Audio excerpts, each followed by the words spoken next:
Chris Garner y su esposa Linda parecían tener una vida feliz, pero todo cambió cuando Chris decidió invertir todos sus ahorros en costosas máquinas médicas. Convencido de que sería una inversión rentable, al principio las ventas fueron bien, pero con el tiempo comenzaron a disminuir drásticamente. Como Chris trabajaba de forma independiente, no tiene un salario fijo, lo que significa que si no vende, no gana nada. La situación se agrava cuando Chris no puede pagar las multas de su vehículo, lo que resulta en su confiscación. Además, debe casi 3 meses de renta y su esposa Linda ha tenido que empezar a trabajar en una lavandería, doblando turnos para ganar algo de dinero extra y ayudar a mantener a la familia. La tensión en el hogar aumenta con cada día que pasa. Las discusiones y recriminaciones son frecuentes, especialmente de Linda hacia Chris, debido al estrés económico constante que también afecta a su pequeño hijo. Un día, mientras Chris deambula por la ciudad, ve a un hombre bajarse de un brillante Ferrari rojo. Intrigado, Chris se acerca y le pregunta qué hace para ganarse la vida y cómo lo logró. El hombre le responde que es corredor de bolsa y que no necesita una carrera universitaria para ello, solo ser bueno con los números y con la gente. Este encuentro enciende una chispa de esperanza en Chris, quien decide que quiere cambiar su situación y seguir ese camino. Al enterarse de que una firma de corredores de bolsa está contratando, Chris se levanta temprano al día siguiente, se arregla y le dice a Linda que va a buscar un trabajo en esa área. Y en lugar de apoyarlo, Linda se burla de él y ridiculiza su idea, diciendo que deje de soñar. Chris le explica que lo está haciendo por ella y por su hijo, pero Linda, frustrada por la situación, solo lo critica. Chris dejó a un lado los comentarios hirientes de su esposa, se cambió de ropa y salió al departamento de recursos humanos para pedir más información. Para no entrar con su estorbosa máquina médica, la dejó encargada a un joven que estaba pidiendo dinero en la calle, pidiéndole que se la cuidara. Un grave error. Entró en la oficina y el encargado de recursos humanos lo saludó entregándole una solicitud.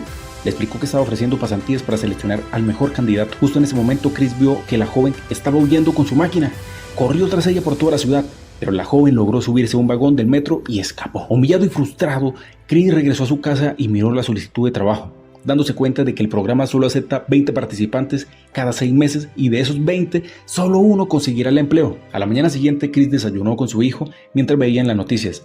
Acaba de salir un juguete llamado Cubo Rubik, un rompecabezas muy complejo que nadie había podido resolver. Después de dejar a su hijo en la escuela, Chris volvió a la oficina para entregar su solicitud y esta vez directamente al supervisor de recursos humanos. Sin embargo, el supervisor estaba muy apresurado y no le prestó mucha atención, lo que decepcionó a Chris. Aún así, determinó a mejorar su vida y la de su hijo, Chris no se rinde. Al salir del edificio vio a lo lejos a la joven que le había robado su máquina junto a un hombre, le gritó y corrió para alcanzarlos, logrando finalmente recuperar su máquina. Luego vemos a Chris, que a pesar de las carencias, hizo lo posible para regalarle una pelota a su hijo por su cumpleaños. No tenía mucho, pero lo poco que tiene lo usó para hacer feliz a su pequeño. Sin embargo, las deudas los están ahogando. Linda, desesperada, salió a despejarse un poco. Chris intentó hablar con ella, pero ella solo mostró apatía, culpándolo de toda la situación. Al día siguiente, Chris interceptó al supervisor de recursos humanos cuando estaba a punto de subir a su vehículo y le mintió, diciendo que iban en la misma dirección solo para tener la oportunidad de hablar con él. El supervisor, sin más remedio, aceptó llevarlo. Chris subió su pesada máquina al vehículo y durante el trayecto intentó conversar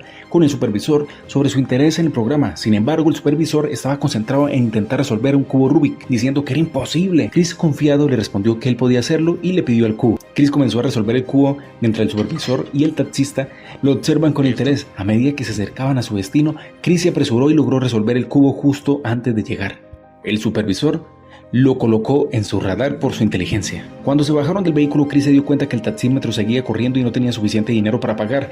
Buscó en su cartera, pero no le alcanzaba. En una situación desesperada donde cada dólar cuenta para alimentar a su hijo, decidió actuar en contra de sus principios y se bajó sin pagar, huyendo mientras el conductor lo perseguía y Chris le gritaba «¡Lo siento!». Después de correr mucho, Chris llegó al metro, pero perdió su máquina una vez más. Sin dinero, sin máquina y bajo la lluvia, llamó a su esposa para asegurarse de que su hijo estaba con ella. Sin embargo, Linda le dijo que se iba a ir de la casa y se llevaría al niño. Chris corrió lo más rápido posible, subió las escaleras, pero cuando llegó ya era demasiado tarde. Su pareja se había ido con su hijo y con las pocas pertenencias que les quedaban. En ese momento sonó el teléfono. Era el jefe de recursos humanos, el hombre con el que había hablado en el coche. Le dijo que le encantaría conversar con él para que entrara en el programa y comenzó a dictarle el número de su secretaria. Chris memorizó el número, colgó y salió corriendo en busca de un lugar donde anotar. Al caminar hacia una tienda fue interrumpido por un amigo que lo distrajo, hasta que Chris logró callarlo, anotar el número y se fue. Pero antes le recordó al sujeto que le debía $14. Después de regresar a su hogar, Chris se encuentra inmerso en un mar de pensamientos tratando de descifrar el enigma de la felicidad. Reflexiona sobre si esto es una meta alcanzable o simplemente una ilusión efímera que se persigue sin éxito. Al día siguiente, Chris se enfrenta a su pareja Linda, que le revela su deseo de abandonar la ciudad. La tensión acumulada estalla en un amargo intercambio de palabras donde Chris responde con resignación y determinación. Su hijo se quedará con él, sin importar las dificultades que se presenten. La relación entre ambos ha sido fracturada por el estrés y las carencias, dejando un rastro de dolor y desilusión a su paso. Finalmente la mujer se va y Chris se queda con su hijo, a quien recoge de la guardería. Ya en casa se dispone a comer, pero suena la puerta. Al abrir, se encuentra con el arrendador reclamando el pago de la renta. Tras negociar una semana más para pagar, Chris vuelve a su tarea de pintar el departamento. Sin embargo, al día siguiente la policía toca su puerta deteniéndolo por no pagar decenas de multas. Ante la falta de dinero, Chris firma un cheque y pasa la noche en prisión, dejando a su hijo solo. A la mañana siguiente, firmando algunos documentos rápidamente, se apresura a su entrevista de trabajo. Aunque intenta arreglar su apariencia, los restos de pintura lo delatan. En las oficinas de la entrevista se siente intimidado por el entorno corporativo y a pesar de las miradas descontentas de algunos socios, Chris se muestra sincero acerca de su situación, logrando que lo acepten en el programa de 6 meses. Sin embargo, se enfrenta a la dura realidad de competir contra otras 20 personas por el puesto, sin garantía de remuneración al final del proceso. Chris decide vender las 6 máquinas de radio X que le quedan con la esperanza de que al final sea seleccionado. Luego llega la mala noticia donde su esposa planea dejar la ciudad en busca de otro empleo. Aunque quiere llevarse al niño, Garner interviene y convence a la mujer de quedarse con el niño, una responsabilidad que él acepta sin dudarlo. Ahora Chris se ve enfrentado a la tarea de ser completamente responsable de su hijo, vender las máquinas y destacarse durante los 6 meses de prueba. Para reducir gastos se mueve a un modesto hotel cercano, aunque su hijo comienza a notar que algo no está bien. Le pregunta por qué ahora viven en un motel y qué le sucedió a su madre. Chris suaviza un poco la verdad, explicándole que su madre consiguió un nuevo empleo y que se fue por un corto tiempo, pero prometiendo su pronta vuelta a casa. Luego le pregunta al niño, ¿confías en mí? A lo que el niño responde afirmativamente. Garner logra vender una máquina, lo que les permite sobrevivir un mes más. Luego decide regalarle el chocolate a su hijo para alegrarle un poco la vida y juntos abandonan una tienda. Además de vender las máquinas, Chris asiste a los cursos de la empresa donde desea ser contratado, presta atención a todo lo que el encargado le dice y comprende rápidamente que el único que obtendrá el puesto al final de los 6 meses será quien haya vendido más. La competencia es intensa, ya que Chris debe salir temprano de la oficina para recoger a su hijo, tomar el metro y luego un autobús para finalmente llegar al motel donde se están quedando. Además de esto, debe seguir visitando a los médicos para vender las máquinas y así poder comer. Chris decide saltar la lista de clientes pequeños para tratar de vender a los clientes más grandes y tiene suerte al marcar al primero. El hombre le dice que lo espera en su casa en 20 minutos para platicar. Chris sale corriendo de la oficina para ir a visitarlo, pero es interceptado por su supervisor, quien le pide un pequeño favor.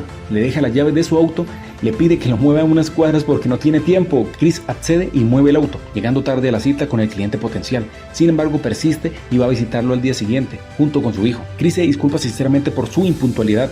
La actitud genuina de Chris hace que el inversionista confíe en él y los invita a un partido. Chris intenta continuar la negociación, pero el inversionista de manera amable le dice que ya no está interesado en invertir y que mejor disfruten del juego juntos. Al final del partido, Chris intercambia números con amigos interesados en invertir y se convierten en clientes, ganando puntos en su competencia para alcanzar el puesto. Todo parecía perfecto. Chris estudiaba, trabajaba, cuidaba de su hijo y tras 4 meses vendió todas las máquinas restantes. Sin embargo, un suceso inesperado cambia todo. Hacienda le informa que debido a impuestos no pagados, el gobierno ha vaciado su cuenta. Ahora solo le quedan $21. Sin máquina y 2 bocas que alimentar, Chris Garner está quebrado. Intenta arreglar la situación, pero su arrendador le reclama agresivamente por meses de renta atrasada. Todo frente a su hijo, va a cobrar una deuda, pero le cierran la puerta en su cara. Su hijo, al borde de las lágrimas, presencia todo. En un parque ve a un indigente con una máquina robada. La recupera, la limpia y trata de venderla para pagar la renta, pero cuando intenta venderla a un médico, la máquina no funciona y el médico la rechaza. Chris regresa al motel y encuentra sus pertenencias frente al cuarto, ya que el dueño lo ha desalojado por falta de pago. Chris le dice a su hijo que se vayan, pero el niño intenta abrir la puerta. Sin dinero bajan al metro y sin un plan juegan a que la máquina es una máquina del tiempo y fingen que el baño público es una cueva para refugiarse. Chris lucha por contener las lágrimas y cuida a su hijo para que descanse. Al día siguiente, Chris empaca sus pertenencias y miente a uno de los socios diciendo que todo está bien. Luego busca un albergue público. Al llegar, un hombre se cuela en la fila y le quita su lugar, desencadenando una pelea. Pero Chris logra mantener su lugar y ser el último en entrar. Chris alista a su hijo para dormir y le asegura que una vez que arregle y vende la máquina podrán regresar a casa. Juega un poco con él y le promete que estará cerca. Luego le pregunta, ¿confías en mí? A lo que el chico responde nuevamente afirmativamente.